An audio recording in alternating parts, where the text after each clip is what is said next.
Hello students, in the previous video we have discussed about levels of organization. I mean the animals are classified based on different criteria and the first criteria that is based on the level of organization. What are the basis of classification? The basis of classifications are the level of organization, and second is body wall, body symmetry, body cavity, cephalization. These are the different criteria on the basis of which the animal kingdom is classified. Already we have discussed about the level of organization, that is basis of classification, in that the body, that is level of organization.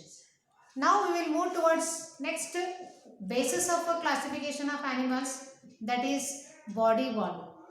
What is body wall? Animals are also classified on the basis of body wall. Here body wall means what?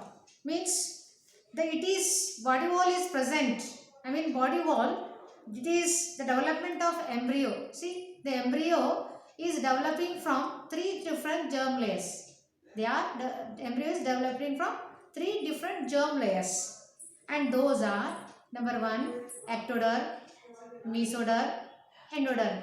Thus, three different germ layers, they give rise to embryo. So, whenever the embryo is formed, it is formed by three different germs layer. Okay, they are ectoderm, mesoderm, endoderm. So, this is called as body wall. And based on this, the animals are further categorized into two types based on the body wall. Let us see which are those. First one is diploblastic. Some animals are diploblastic, some animals are triploblastic. So this is the criteria based on the body wall. So diplo means what? As the name itself indicates, diplo means two. Plastic means germ layers. If the animal is made up of two germ layer, then we call it as diploblastic animal. So which are the examples coming under diploblastic? They have two germ layers. If the animal is developing from two germ layer, then it is known as diploblastic animal. The best example for diploblastic are, that is Coelenterata. Coelenterata is the example. So here in between two germ layers. So in diploblast, two germ layer, there is a non-cellular substance is there, that is mesoglia. So this we shall talk later on. Diplo means what you should understand. Diplo means two germ layers. Example for this is Coelenterata. Coelenterates are the example. Triploblastic means if the animals possess three germ layer, then it is called as triploblastic animals. Here which are the animals coming under triploblastic?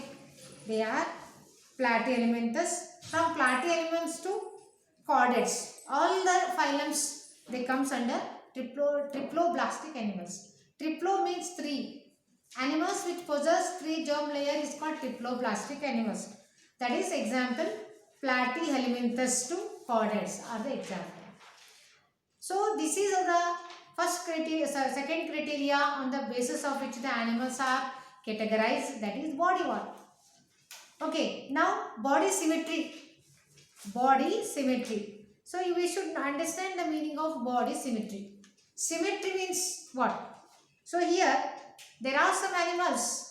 Symmetry means regular, or it is regular or irregular. In the sense, what is let me make you understand about what is asymmetry. So asymmetry. So asymmetry, it is the axis of the symmetry that divides into two equal halves. Okay. So if an axis of asymmetry that divides the body into two equal halves, that is asymmetry. Means axis can be divided into two equal halves, that is asymmetry. But here in symmetry, if the axis is divides the body in any plane, then it is called symmetry. Okay. So let us see. Some of the animals are symmetrical, some are asymmetrical. Again in the symmetrical, two types: radial symmetrical, bilateral symmetrical. So there are animals are also classified based on their symmetry. The first one is radial, second one is bilateral. Radial symmetrical examples are Coelenterata are the example. But let me define what is the meaning of radially symmetrical. So here the definition is that if the animal can cut into two equal parts, if the animal is cut into any vertical plane, the animal can be cut in any vertical plane, then we get equal parts. So this one key point you must remember. If the animal is cut in any plane, we get equal parts. So that is called as radially symmetrical. So for example, here this is a circular. If you cut in this direction or this direction or this direction or any direction, what we are getting? We are getting equal parts. So that is known as radially symmetrical. Similarly, bilaterally symmetrical means what? If an animal can cut into two equal parts, then in only one plane we can get the equal part. Animal can be cut in any one plane. If any one plane, that is called as bilateral. We are getting equal parts. For example, take for example your rectangle shape book. You take any rectangle object, square or rectangle. So we can get the equal parts only by cutting that vertical. For example, this is, if you cut this board in one vertical plane only, we are getting two equal parts. Okay, so that is called bilaterally symmetrical. This key point you must remember. The animal can be cut into two equal parts only in one vertical plane. We get equal parts only in one vertical plane. That is bilaterally symmetrical. But radially, what happens? If a body is cut in any vertical plane, we get an equal part. That is radial symmetrical. Next comes, so here asymmetrical example I wrote, hydra, jellyfish. They are not symmetrical, they are asymmetrical. Okay. Next comes a radial symmetrical example like cylindrids. Cylindrids are the example for radially symmetrical. Next comes body cavity. What is body cavity?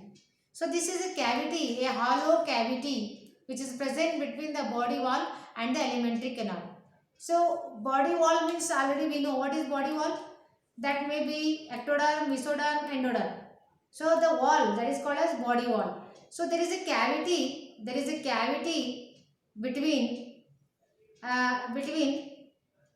alimentary canal and a body wall. If there is a cavity between these two, then that is called body cavity or coelom we also call. So again, based on that, presence and absence of the cavity, animals are categorized into three types. They are acoelomate, pseudocoelomate, coelomate or eucoelomate also we can call. First we shall see acoelomate. The best example for this is a Platyhelminthes. Here, if you see this diagram, here this is body wall, okay, body wall, and this is the gut. So here there is no any cavity found between the body wall as well as the alimentary canal. So there is the absence of cavity. It is called as acoelomate.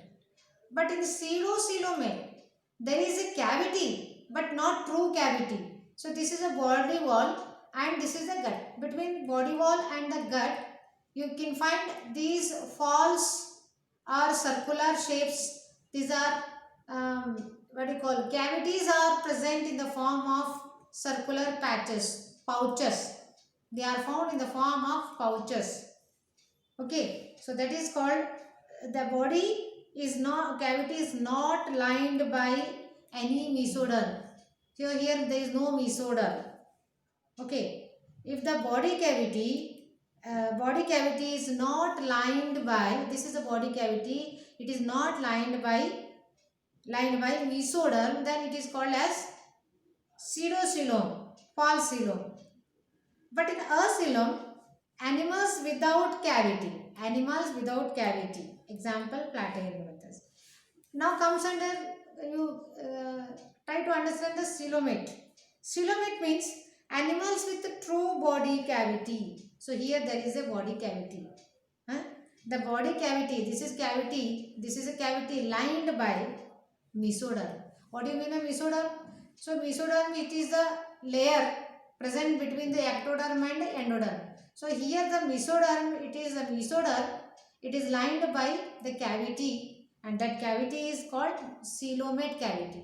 So simply, in a simple words, if I define what is coelomate. Coelomate means animals with a true body cavity. Remember this word, animals with a true body cavity is called coelomate. Animals in which body cavity is not lined by mesoderm. There is no mesoderm here. Okay, then it is called as pseudocoelom. And the animals without cavity, so there is no cavity at all, then it is called as coelomate. So these are the types of cavities based on presence and absence of the cavity in in animals. So example for coelomate are chordates, all chordates. Okay, higher animals. For pseudocoelom, Aschelanthes. I can give the best example, Aschelanthes, that is a roundworm, tapeworm. Roundworms are the best example. Worms. Roundworms are the example for Aschelanthes. And coelomate with platyhelminthes, because here the platyhelminthes, as the name itself, platy means they are flat worms like a tapeworm. Okay, tapeworm. These are the examples for coelom, pseudocoelom and coelomate. Last criteria, that is segmentation. As I have not written on the board, but try to understand what is segmentation. What is segmentation? Segmentation is nothing but animals are also classified based on their body segmentation. Means what are segmentation? For example, there is a worm. If a body of an animal having a linear serial repetition of a similar body parts, it is called as metamorphic segmentation. Each segment is called as metamer. Example, Arthropoda chordata. Okay, so segmentation means, I will give you one example for arthropoda. An arthropoda cockroach is there. So there in a cockroach we see head, neck, thorax, abdomen. So head one region, abdomen, thoracic region. Thus body segments are there, and those segments are known as segmentation or metamorphic segmentation. So these are the various criteria. Based on these criteria, the animal kingdom is classified. Now in the next video, we are going to talk about kingdom Animalia. So kingdom Animalia, its classification, outline classification of kingdom Animalia in detail we are going to discuss, because it's very important to understand, and also from the exam point of view, it's very important. The outline classification of the kingdom Animalia in the next video.